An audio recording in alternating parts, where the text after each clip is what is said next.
কয়েকদিন থেকে ফেসবুকে তারা পোস্ট ঘুরে বেড়াচ্ছে, বুঝছো? মানে মির্জা প্রবাদীর সামনে আসছে। পোস্টটা খুবই ভালো, চিন্তা করলো, মানে শিক্ষণীয় একটা পোস্ট আর কি। কোন ভদ্রলোক এই পোস্টটা লিখছে আর কি, সেটা আমি আসলে নিচে লেখা নাই, থাকলে আমি ওই লোকের নাম খননি। যাই হোক, লিখছে যে গণতন্ত্র কাক কয়। এই গণতন্ত্র সম্পর্কে তোর সাথে আজকে আমি আলোচনা করবো, বুঝছো? সমস্যা কি তোর? কি আলোচনা করবো তখন তারা? স্যার, আমাকে এই ক্লাসরুমটা একে কোনাক পড়ে গেছে, বুঝছেন? সাইডে হচ্ছে জঙ্গল, দুনিয়ার মশা ঘুরে বেড়ায়, পাও 4টা মশা একসাথে ধরছে, ওই জন্য পাওটা চুলকাচ্ছে না, বুঝছেন? আপনার কথা আমি মনোযোগ দিয়ে শুনছি।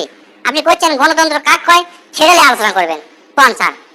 একটা হোস্টেলত 100 জন থাকে, বুঝছো? তো এই 100 জন করে কি, প্রতিদিন সকালবেলা নাস্তা হিসাবে সিঙ্গারা দেয়। তো এই সিঙ্গারা 100 জনের মধ্যে 80 জনই খাবার পারে না, মানে ভালো লাগে না।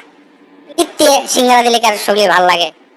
যাই হোক, কিন্তু 20 জনের আবার সিঙ্গারা খেতেই ভালো লাগে। এই 80 জন করলো কি, এখন ওই হোস্টেলে যে সুপার আছে, সুপারের কাছে কমপ্লেন করলো, স্যার আমরা সিঙ্গারা খাবার চাই না, প্রতিদিন সিঙ্গারা আমার ভালো লাগে না, অন্য কিছু দেন। তারপর করলো কি, সুতরাং চিন্তা করেছে, রে 100 জনের মধ্যে 80 জনই কমপ্লেন করলো, তাহলে তো ব্যাপারটা শোনা লাগে।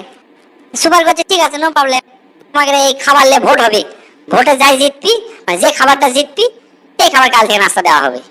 স্যার, ওই 20 জন কি বেকুব নাকি? কেন তুই লিখতি তোকে সিঙ্গারা খাওয়ানো চাই? আমাকে তো খাওয়ানো চাবি না।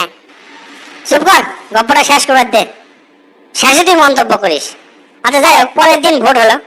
ভোটের মধ্যে 20 জন যারা সিঙ্গারা খাওয়ানো চায়, ওই 20 জন সিঙ্গারা লিখে দিছে।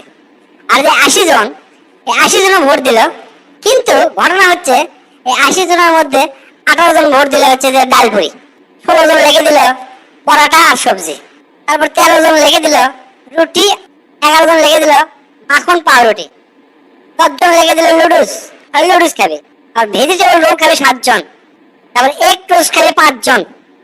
এখন হিসাব করে দেখা গেল এই যে 20 জন সিঙ্গারা লেগছে, এই 20 জনের ভোটে বেশি হয়ে গেল।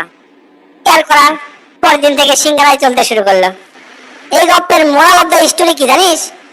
মোরাল অফ দ্য স্টোরি হলো, যতদিন এই 80% মানুষ নিজেদের মধ্যে স্বার্থপরতা নিয়ে দ্বিধা বিভক্ত থাকবে, ততদিন এই 20% মানুষ 80% মানুষও শাসন করবে, বুঝছো? আমরা ছোট থাকতে পড়িনি একতায় বল।